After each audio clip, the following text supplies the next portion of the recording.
नमस्कार सर, मेरा नाम राजू है। एक क्वेश्चन अभी धड़ल्ले से पूछा जा रहा है। अभी मार्केट लाइफ टाइम हाई है, कुछ प्रॉफिट बुक कर लूं, बाद में जब मार्केट गिरेगा ना तब खरीद लेंगे।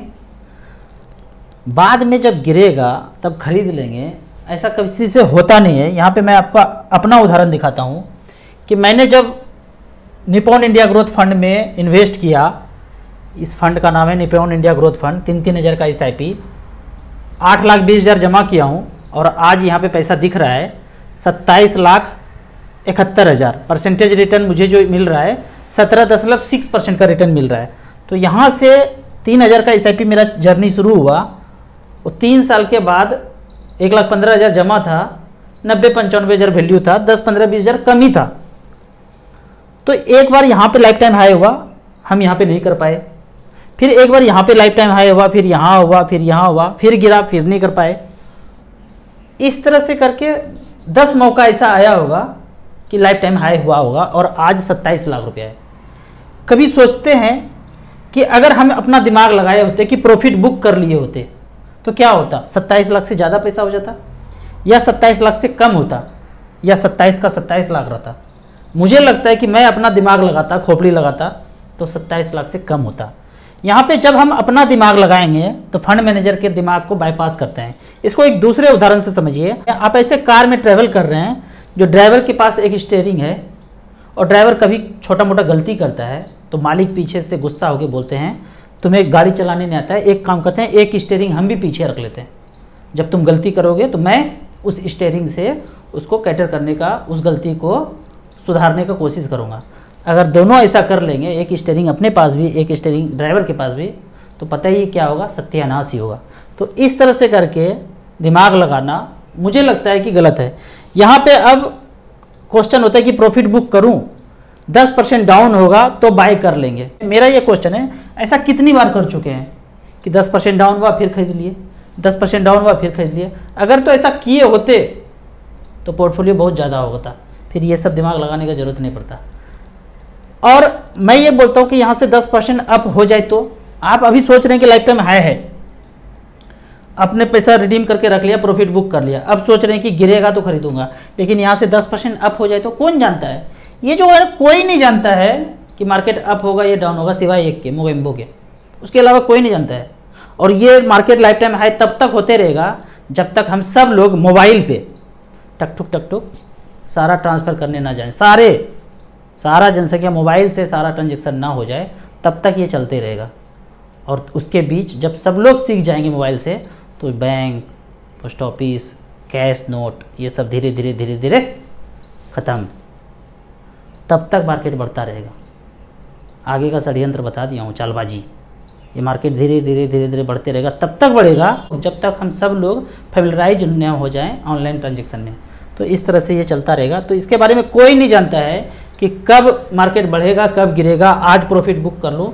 मैं तो हमेशा ये ऑब्जर्व किया हूँ कि मैं सोचता हूँ अभी रिडीम करूँ, नहीं करता हूँ, बढ़ जाता है मार्केट, यहाँ से 10-5% बढ़ ही जाता है। करना यह है कि जो पैसा एग्जिस्टिंग है वो चलते रहेगा, जब गिरेगा तो छोटा छोटा अमाउंट है तो उसको इन्वेस्ट करते रहिए।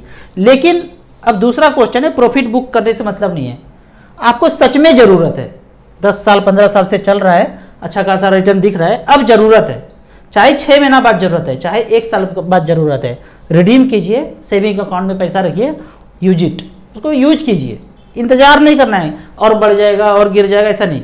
आपको दिख रहा है साल 6 महीना में काम आने वाला है, निहायत ही ज़रूरी काम है, बच्चों को पढ़ने भेजना है, बेटी का शादी है, घर बनाना है, इस तरह का काम है, तो आप उसको रिडीम करके सेविंग अकाउंट में रखिए। 6 महीना साल भर के बाद जब ज़रूरत पड़े उसको यूज कीजिए। अब मैं आपको कैटेगरी वाइज एक लिस्ट दिखाता हूँ कि मैं हमेशा जो बोलता हूँ कि आप स्मॉल कैप में करते रहिए, तो यहाँ पे कैटेगरी दिया हुआ है, flexi cap, multi cap, large cap, small cap, mid cap, सारे कैटेगरी हैं। 3 साल, 5 साल, 10 साल का रिटर्न यहाँ पे दिखा रहा है। फ्लेक्सी कैप 23%, 13%, 15%, इसको आप मिलान चिन्ह करेंगे तो स्मॉल कैप का सबसे अच्छा बेटर रिटर्न मिलेगा और मिड कैप का भी मिलेगा। 38, 18, 21, कितने साल, 3 साल, 5 साल, 10 साल का रिटर्न 38%, 18%, 21%। मिड कैप में 29%, 15%, 19%। बाकी सारे कैटेगरी को चेक करेंगे तो तीनों कैटेगरी में जो है, मतलब तीनों ईयर में, 3 साल, 5 साल, 10 साल में आपको मिड कैप, स्मॉल कैप ही ज़्यादा बेहतर रिटर्न मिलेगा। आप हर काल में आप कंपेयर करेंगे लंबे समय के लिए, 5 साल, 10 साल, 15 साल, 20 साल में, तो यही कैटेगरी आपको बेहतर रिटर्न दिखता हुआ नजर आएगा। अब बात करते हैं कि स्मॉल सेविंग स्कीम, जो सेफेस्ट स्कीम है, वहाँ पे क्या रेट चल रहा है। बहुत लोग मार्केट में डर से पैसा नहीं इन्वेस्ट करते हैं। सेविंग डिपॉजिट जो सेविंग का रेट है 4% है। 1 ईयर के लिए टर्म डिपॉजिट करेंगे तो 6.9 है। 2 ईयर के लिए बैंक में डिपॉजिट करेंगे तो 7% है। 5 साल के लिए करेंगे तो 7.5 है। 5 साल रिकरिंग आरडी करेंगे तो 6.5 है। सीनियर सिटीजन के लिए 8.2 है। जो लोग म्यूचुअल फंड करते करते सीनियर सिटीजन होंगे ना, तो इधर देखने का मन ही नहीं करेगा। तो सीनियर सिटीजन को जो ये लालच है ना 1%, 1.5% एक्स्ट्रा, अगर कोई अभी से मच फंड कर रहे हैं और सीनियर सिटीजन बनेंगे तो इसको देखने का ज़रूरत नहीं है, हमें देखने का ज़रूरत नहीं है। तो इस तरह से करके नेशनल सेविंग स्कीम में 7.7 है। किसान विकास पत्र 7.5 है। सुकन्या समृद्धि योजना 8% है। 9.5 से शुरू हुआ था, अभी 8 है। तो क्या गारंटी है? मैं पूछता हूँ, गारंटी कहाँ है? आने वाले 5 साल में 7% हो जाएगा। गारंटी कहाँ है लिखा हुआ ठप्पा मार के कि यही मिलेगा? यहाँ भी हलचल है। मेरा एक क्वेश्चन है, अब ये सब लोग कहाँ पैसा लगाएगा? ये एफडी, ये रिकरिंग डिपॉजिट, ये सीनियर सिटीजन का पैसा, ये प्रोविडेंट फंड, किसान विकास, ये कहाँ पैसा जाएगा? मंगल ग्रह पे या बुध ग्रह पे? पैसा सारा का सारा मार्केट में ही झुकाना है। और मार्केट का रिटर्न तो आप देख ही रहे हैं, 14, 15, 16% का रिटर्न है। कौन सा मार्केट का रिटर्न है? यहाँ देख लीजिए, ये रिटर्न है 3 साल, 5 साल, 10 साल में। कोई व्यक्ति ये बोलते हैं ना कि मैं मार्केट में पैसा नहीं लगाता हूँ, खत्म हो जाता है, डूब जाता है, मैं तो सेफेस्ट चलूँगा और मैं यहीं पे पैसा लगाऊंगा, तो गलत बोलते हैं। आपका पैसा वहीं झुकाया है, वहाँ से थोड़ा सा पैसा रख करके आपको इतना दिया जा रहा है। तो ये मत बोलिए कि हमको पैसा यहाँ नहीं लगाना है। तो इस तरह से करके आप खुद से एनालाइज कीजिए। अब मैं आपको ये बताता हूँ कि अगला जो प्लॉट आपको 12 लाख का देखना है तो मच फंड में ही देखना है, बाकी और कहीं नहीं देखना है। इसके लिए आपको StarSIP.in में जाएंगे और यहाँ पे कैटेगरी में स्मॉल कैप सेलेक्ट करेंगे, 6 नंबर पे, लास्ट 10 ईयर्स 12 लाख रुपया झोंका मच फंड में। पहला फंड है Nippon India small cap, AUM 28,000 crore. 2013 में 12 लाख झोंका था, 1 करोड़ 42 लाख रुपया है 28% के रेट से। दूसरा फंड है SBI स्मॉल कैप, यहाँ पे 12 लाख का वैल्यू, 17,000 करोड़ का AUM है। यहाँ पे 1 करोड़ 20 लाख बनाया है, पिछले 10 साल में 25% का रिटर्न है। DSP small cap 9,961 crore AUM है। हम देशवासियों ने यहाँ पे इतना पैसा झोंका है, जिसमें 12 लाख का वैल्यू 2013 में 1 टाइम डाला था, तो उसका वैल्यू 1 करोड़ रुपया है। 24% का सालाना रिटर्न दिख रहा है, कंपाउंडिंग रिटर्न।